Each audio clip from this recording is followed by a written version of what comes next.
यानंतर बघूयात आज नवी दिल्लीमध्ये भाजपशी संबंधित दोन महत्त्वाच्या घडामोडी घडणार आहेत। दिल्लीत भाजपच्या राष्ट्रीय कार्यकारिणीच्या अधिवेशनाचा आज दुसरा दिवस आहे। पंतप्रधान मोदी रामलीला मैदानावर दाखल झालेत। आज दुपारी 12 वाजता भाजप कार्यकर्त्यांना ते संबोधित करणार आहेत। काल अमित शहा यांनी पानिपतच्या युद्धात मराठे हरल्यामुळे देश 200 वर्ष इंग्रजांच्या गुलामगिरीत गेला। 2019चं युद्धही असंच महत्त्वाचं आहे असं सांगत अमित शहांनी काँग्रेसवर जोरदार टीका केली। त्यामुळे मोदी आज काय बोलणार याकडे सर्वांचं लक्ष लागलंय। तर दुसरीकडे आज दुपारी 4:30 वाजता पंतप्रधानांनी सर्व राज्यांच्या संघटकांची बैठक बोलावली आहे। महाराष्ट्राच्या संघटकांनाही दिल्लीत बोलावण्यात आलंय। राज्यातल्या प्रस्तावित युती संदर्भात या बैठकीत चर्चा होणार आहे। अधिक माहिती आपण जाणून घेणार आहोत। आमचे प्रतिनिधी प्रशांत लीला रामदास आपल्याबरोबर आहे। प्रशांत, आत्ताचा तपशील काय? आज साधारण बघितलं आज दुसरा दिवस आहे राष्ट्रीय कार्यकारिणीचा आणि महत्त्वाचं म्हणजे जर बघितलं आज पंतप्रधान नरेंद्र मोदी 12:30 वाजता आपलं उद्घोषण देणार आहे आणि भाषण देणार आहे। कार्यकर्त्यांमध्ये जोश कसा भरता येईल हा त्यांचा प्रयत्न राहील आणि सोबतच 4:30 वाजता सगळ्या राज्य संघटनांची बैठक होणार आहे। या बैठकीच्या माध्यमातून लोकसभा निवडणुकीसाठी कशी तयारी आहे ते त्याचा लेखाजोखा प्रधानासमोर मांडण्यात येईल आणि यातूनच आगामी पाऊलवाट कशी असावी हे निश्चित होईल। पण महत्त्वाचं म्हणजे या रामलीला मैदानात उपस्थित असलेल्या प्रत्येक कार्यकर्त्यांमध्ये जोश भरण्याची आज जबाबदारी पंतप्रधान नरेंद्र मोदी यांच्याकडे आणि त्यामुळे त्यांच्या भाषणाकडे सर्वांचं लक्ष लागलं आहे। धन्यवाद प्रशांत या सगळ्या माहितीबद्दल। आता या क्षणाला राष्ट्रीय कार्यकारिणीच्या बैठकीत केंद्रीय मंत्री नितिन गडकरी बोलतात, थेट जाऊया तिथे। जिनको आज तक किसी प्रकार की कोई भी सहूलतें नहीं मिलती है, ऐसे लोगों के बारे में एक ऐतिहासिक, एक रिवोल्यूशनरी निर्णय हमारे सरकार ने लिया है और ऐसे कमजोर वर्गों के लिए 10% आरक्षण का प्रावधान करके हिंदुस्तान के इतिहास में एक सामाजिक न्याय को नई दिशा दी है। बहनों और भाइयों, एक तरफ एससी और एसटी एक्ट के समय सुप्रीम कोर्ट ने जो निर्णय दिया था उसके खिलाफ समाज पर अन्याय न हो, इसलिए उसके बारे में अध्यादेश निकालकर हमने दलित पीड़ित शोषित समाज के साथ भी न्याय किया है। सोशल इक्वालिटी ये हमारे लिए एक कटिबद्धता है, पर सोशल इक्वालिटी के साथ हमने आर्थिक समता के साथ भी आगे कदम बढ़ाया। बहनों और भाइयों, लोग जात पंथ धर्म भाषा के आधार पर राजनीति कर रहे हैं। हमारी राजनीति मोदी जी के नेतृत्व में विकास की राजनीति है। मैं ये मानता हूं कि 21वीं सदी की राजनीति यह जात पंथ धर्म भाषा के आधार पर नहीं होगी। The politics of 21st century is the politics of performance and development. गरीबी, भूखमरी, बेरोजगारी को हटाकर सुखी, समृद्ध, संपन्न, शक्तिशाली राष्ट्र जो विवेकानंद जी के भाषा में विश्व गुरु की संकल्पना है, उस राष्ट्र के निर्माण की तरफ हम अग्रसर हैं। और मुझे इस बात की खुशी है कि हमारे मुस्लिम समाज में जो मुस्लिम महिलाओं के साथ अन्याय हो रहा था, केवल इंटरनेट का उपयोग करके तलाक करके जिस प्रकार से अन्याय हो रहा था, अत्याचार हो रहा था, प्रोग्रेसिव कहने वाले, प्रगतिशील कहने वाले लोग वोट बैंक के राजनीति के लिए इसके लिए बच के बोल रहे थे। ऐसे समय हमारी सरकार ने, हमारे प्रधानमंत्री जी ने एक निर्णय करके देश के इतिहास में पहली बार पिछले अनेक सालों से तलाक को लेकर जो मुस्लिम महिलाओं पर अन्याय हो रहा था, उन मुस्लिम महिलाओं को न्याय देने का काम भारतीय जनता पार्टी की सरकार ने किया है। सामाजिक सुधार में हमने किए हुए काम आप सबके सामने है। बाकी भी बातों का उल्लेख प्रस्ताव में आया हुआ है। बहनों और भाइयों, देश की सुरक्षा हमारे लिए सर्वोपरि है। हम 2-4 रहे न रहे पर तेरा वैभव अमर रहे मां, ये हमारा संस्कार है। कश्मीर से कन्याकुमारी तक अलग भाषा, अलग वेश, फिर भी हमारा एक देश। हमारी संस्कृति, हमारा इतिहास, हमारी विरासत अलग अलग होने के बाद भी इस देश की एकता और अखंडता का फैब्रिक हमने मजबूत बनाकर रखा है। बहनों और भाइयों, हम इस बात को, देश को नहीं दुनिया को स्वीकार करना होगा कि यूपीए के सरकार में आतंकवादियों के साथ तुष्टीकरण होता था, आतंकवादियों को गौरवान्वित किया जाता था। इतना ही नहीं तो वोट बैंक पॉलिटिक्स के लिए बटाला हाउस में मारे गए पुलिस अधिकारियों के घर पर कोई नहीं गए, पर जो आतंकवादी मारे गए उनके घर में सांत्वना देने के लिए कांग्रेस के नेता पहुंच गए। यहां तक चरम सीमा पहुंची थी।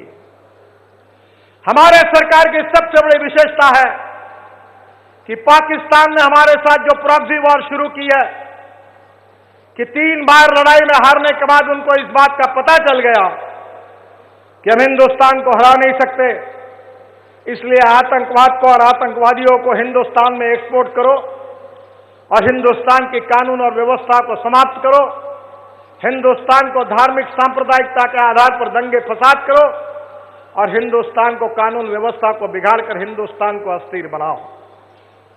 पहली बार पाकिस्तान सपोर्ट करने वाले आतंकवादी संगठनों के खिलाफ, आतंकवादियों के खिलाफ सबसे पहली बार इस देश में प्रखरता से मोदी जी के नेतृत्व में हमारे सरकार ने जवाब दिया। हम शांति चाहते हैं, हम अहिंसा के समर्थक हैं।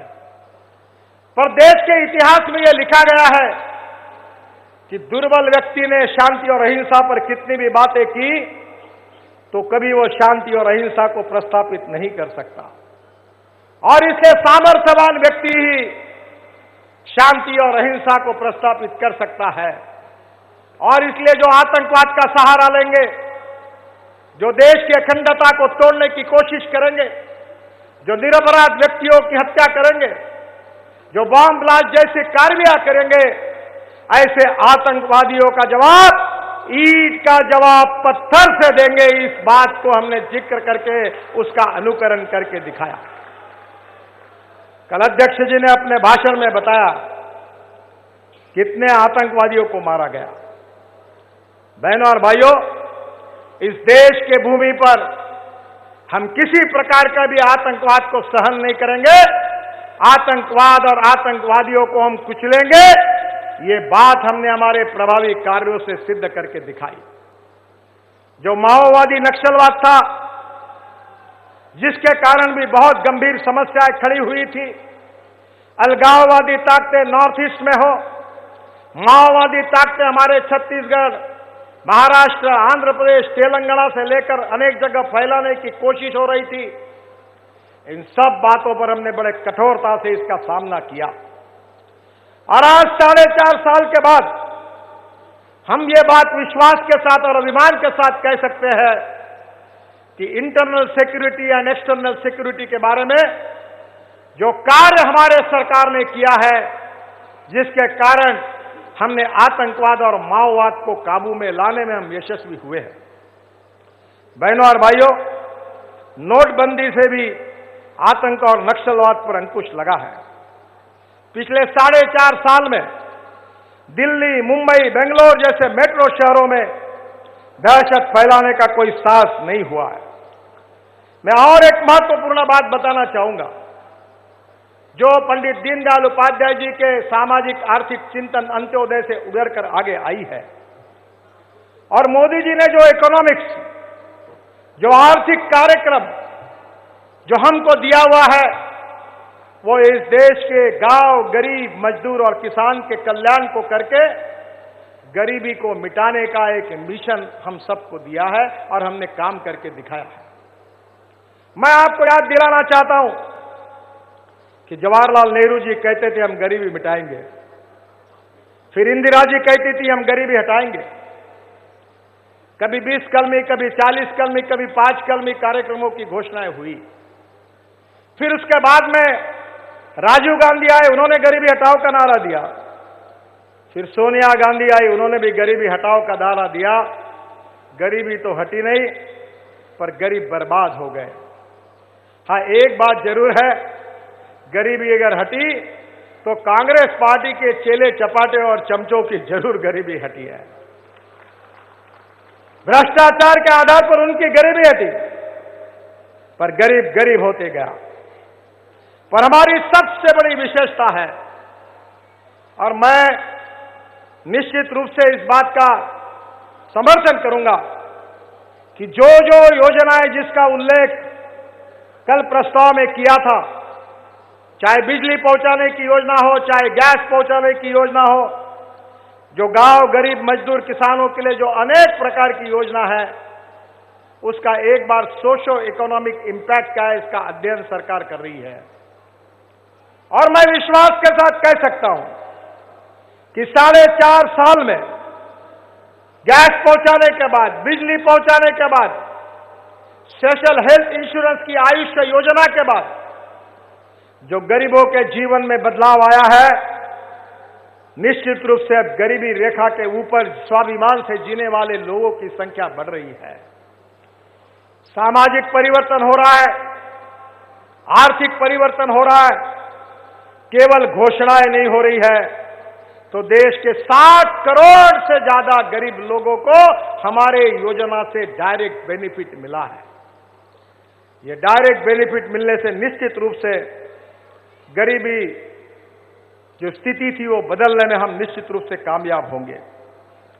मुझे याद है वो दिन जब पहली बार संसद में प्रधानमंत्री मोदी जी आए थे। आने के पहले उन्होंने द्वार पर नीचे झुककर दंडवत करने के बाद जब वो पार्लियामेंट के सेंट्रल हॉल में आए थे, तो उन्होंने पहली बात कही थी कि मेरी सरकार, मैं देश के गरीबों को समर्पित कर रहा हूं। देखो, भाषण में तो बहुत सी बातें आती हैं। There is a difference between letter and spirit. बात तो हुई, पर स्पिरिट में आज तक भी देश में पंडित जवाहरलाल नेहरू से लेकर इंदिरा गांधी तक उन्होंने गरीबी हटाओ की बात की, पर नहीं हटी। पर जब मोदी जी ने कहा कि मेरी सरकार में गरीबों को समर्पित कर रहा हूं, तो मैं देश के अर्थशास्त्रियों को, मैनेजमेंट एक्सपर्ट्स को, मैं इस देश के चिंतकों को, पत्रकारों को नम्रतापूर्वक अनुरोध करता हूं कि 4.5 साल में जो सामाजिक कल्याण की, गांव गरीब मजदूर किसान के कल्याण की योजनाएं हमने जो शुरू की, जिसके ऊपर जो अमल किया है, उसका परफॉर्मेंस ऑडिट आप करिए। बेनिफिशियरीज की संख्या निकालिए। प्रधानमंत्री आवास योजना से लेकर रोजगार किसको मिला, संख्या निकालिए और वैज्ञानिक आधार पर ऑडिट करके बताइए कि कितनी लोगों को राहत मिली है। जो प्रधानमंत्री नए भारत की सोच की बात कर रहे हैं, वो भारत बदल रहा है। रोड जहां जाए वहां रोड का काम शुरू है। एक्सप्रेस हाईवे, टनेल्स बन रही है। जो 2 करोड़ 2 किलोमीटर पे रोड आया था, वो 28 किलोमीटर पर डे आया है और मार्च तक 40 किलोमीटर पर डे तक जाएगा। दिल्ली और मुंबई के बीच में एक्सप्रेस हाईवे का निर्माण हो रहा है। बहनों और भाइयों, ग्रामीण सड़कों में प्रतिशत 54% था, वो 91% हो गया है। आसाम अरुणाचल में दो बड़े ब्रिज का निर्माण हो गया है। इंफ्रास्ट्रक्चर में जो बदल हुआ है, जल परिवहन में करीब गंगा में हमने कार्य का शुभारंभ प्रधानमंत्री के हाथ से किया है। इतना ही नहीं, तो आज मुझे बताते हुए खुशी हो रही कि सागरमाला योजना में करीब 15 लाख करोड़ की योजना हमने ली है, जिसमें 4 लाख करोड़ का काम शुरू हुआ है। रेलवे का विकास हुआ है। ब्रॉडगेज लाइन 9,528 किलोमीटर हो गई है। नवीनीकरण में 50% वृद्धि हुई है। नॉर्थ ईस्ट 50 साल में नहीं हुआ उतना काम आसाम, अरुणाचल, मेघालय, त्रिपुरा में हो रहा है और पूरी तरह से सड़क और रोड से बदल रही है। 34 नए हवाई अड्डों का निर्माण हुआ है। 102 हवाई अड्डे हुए हैं। जो हवाई चप्पल पहनते थे वो हवाई यात्रा कर रहे हैं। ये देश की सबसे बड़ी विशेषता है। जो आर्थिक स्थिति है, जब मोदी जी आने के पहले जो पॉलिसी पैरालिसिस था, जिससे सरकार जूझ रही थी, वो हमारी सरकार आज नीतिगत सरलीकरण, पारदर्शिता के साथ अर्थव्यवस्था में सुधार आया है। भारत दुनिया की सबसे फास्टेस्ट ग्रोइंग इकोनॉमी में नाम आ गया है। आज मुझे विश्वास है कि दुनिया के जीडीपी में भारत टॉप 5 में आ गया है। विश्व के जीडीपी में भारत की हिस्सेदारी 2013 में 2.43% से बढ़कर 2017 में 3.1% हो गई है। 2018-19 की पहली छमाही में जीडीपी का दर 7.6% बढ़ा है और राजकोषीय घाटा 3.3% के बजटीय लक्ष्य के भीतर है। जो इन्फ्लेशन था, जो मोदी जी की सरकार आने के बाद केवल 5% है, कभी 3 और 4% रहता था, वो मनमोहन जी के सरकार में वो 18% फूड इन्फ्लेशन था। महंगाई कितनी ज्यादा थी और आज की स्थिति क्या है। World bank, international organisation, environment से लेकर ईज ऑफ बिजनेस के लेकर अवार्ड हमारे प्रधानमंत्री का गौरव कर रहे हैं। वर्ल्ड बैंक की ease of doing business index में भारत 2014 में 142वें स्थान पर था, 2018 में 77वें स्थान पर आ गया है। 13-14 में रिटर्न दाखिल करने वाले आयकर दाताओं की संख्या 3.82 करोड़ थी, 17-18 में 6.86 करोड़ हुई है। आयकर संग्रह 2013-14 में केवल 6.38 लाख करोड़ था, 17-18 में 10.2 लाख करोड़ तक बढ़ा है। नंबर 2 की इकोनॉमी खत्म हुई है। ब्लैक मनी अब नहीं हो सकता, विदेशों में कोई पैसा नहीं भेज सकता, बोगस कंपनियों के रजिस्ट्रेशन कैंसिल हुए हैं और ट्रांसपेरेंसी के साथ साफ सुथरी आर्थिक नीति का क्रियान्वयन हो रहा है। जो पाप है वो कांग्रेस के सरकार का था कि 2009 से लेकर 2014 तक 54 लाख करोड़ रुपए बैंक के लिए फाइनेंस किया गया था। फोन पर दबाव में ऐसे ऐसे ऋण दिए गए थे। वो पाप हमको आज सुलझाने की हमारे ऊपर नौबत आई है। मेरे मिनिस्ट्री में 403 प्रोजेक्ट थे, स्टॉल प्रोजेक्ट थे 3,85,000 करोड़ के। अरुण जी और मोदी जी के सहयोग से हमने 22 कैबिनेट डिसीजन लिए और इस देश के बैंकों को 3 लाख करोड़ के एनपीए से बचाने का काम किया और इस देश को बाहर निकालने का काम किया है। बहनों और भाइयों, स्वाधीनता के बाद सबसे बड़ा रिफॉर्म जीएसटी का, वो रिफॉर्म करके हमने दिखाया। टैक्स प्रणाली में 50 लाख नए करदाताओं को जोड़ा है और जो जीएसटी का जो है 95% वस्तु ऐसी है कि जिनका जीएसटी का दर 18% से कम है।